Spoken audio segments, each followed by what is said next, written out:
Hari ini adalah pertemuan kita yang keempat. Pada pertemuan yang ketiga kemarin, kita membahas tentang Yesus sebagai pewarta kerajaan Allah. Dan kita melihat latar geografis, latar sosial budaya, latar ekonomi, dan juga latar belakang politik yang menjadi background pewartaan kerajaan Allah Yesus. Oke, hari ini kita melihat poin penting berikutnya tentang paham-paham kerajaan Allah di zaman Yesus. Bahwa pada pertemuan sebelumnya kita lihat konsep kerajaan Allah menurut Yohanes Pembaptis dan Yesus, tetapi hari ini kita melihat tentang paham-paham kerajaan Allah yang ada di masa atau periode Yesus hidup. Dan paham-paham ini atau aliran pemahaman tentang kerajaan Allah ini dilatar belakangi oleh faktor budaya, kemudian kepentingan dari kelompok tersebut. Dan seperti yang kita sudah lihat pada pertemuan sebelumnya, bahwa paham kerajaan Allah ini didorong oleh kerinduan bangsa Israel akan kedatangan Mesias dan kerajaan Allah. Tetapi konsep Mesias dan kerajaan Allah dari kelompok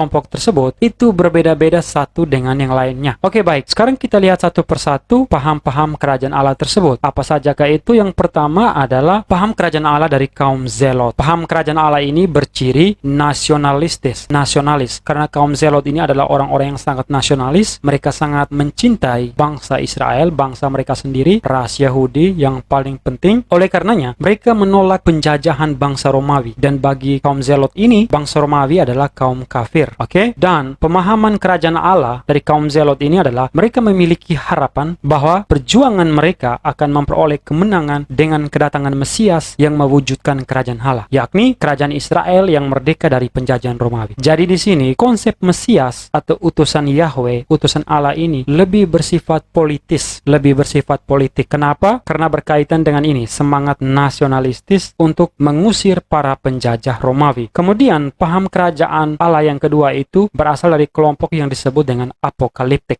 Kelompok ini berpandangan bahwa paham kerajaan Allah itu dilihat sebagai penantian akan datangnya akhir zaman untuk pembaharuan zaman yang sudah rusak ini, sehingga muncul zaman baru. Kelompok ini, paham ini percaya bahwa akan adanya penghakiman Allah yang sudah dekat karena kejahatan dunia dan digantikan dunia baru. Dan penghakiman Allah ini dilaksanakan lewat utusannya yang disebut Mesias. Dan dalam dunia yang baru, orang-orang yang baik itu akan dianugerahi kebakaan, sementara yang jahat itu dihukum. Ya, jadi konsep apokaliptik ini menjadi dasar atau ciri khas konsep Kristiani zaman sekarang, bagaimana kita melihat tentang surga dan neraka. Kerajaan Allah bagi kaum apokaliptik ini adalah kenyataan pada akhir zaman. Ya, artinya kerajaan Allah berkaitan dengan dunia yang akan datang, sesuatu yang belum terjadi. Setelah zaman jahat dibinasakan oleh Allah dengan utusannya Mesias, maka kerajaan Allah menjadi kenyataan di bumi dan muncul langit dan bumi baru yang dijanjikan Allah. Kemudian kelompok yang berikut adalah dari kelompok para rabi. Mereka ini dalam masyarakat Yahudi dikenal sebagai para pengajar hukum Taurat. Mereka adalah orang-orang yang ahli dalam kitab suci, berpendapat bahwa Allah sudah meraja secara hukum dan menyatakan kekuasaannya sebagai raja semesta alam dengan menghakimi segala bangsa di akhir zaman. Jadi bagi para rabi ini, ketika bangsa Israel dijajah dan dikuasai oleh bangsa Romawi, itu artinya bangsa Israel sedang berada dalam situasi dosa. Penjajahan itu adalah sebagai akibat dari dosa-dosa bangsa Israel. Jika Israel melaksanakan hukum Taurat dengan benar, maka penjajah dapat dikalahkan. Yang taat pada hukum Taurat itu sudah menjadi warga kerajaan Allah. Jika tidak melaksanakan hukum Taurat, Israel akan terus dijajah bangsa Romawi, yakni yang digolongkan sebagai bangsa kafir. Baik,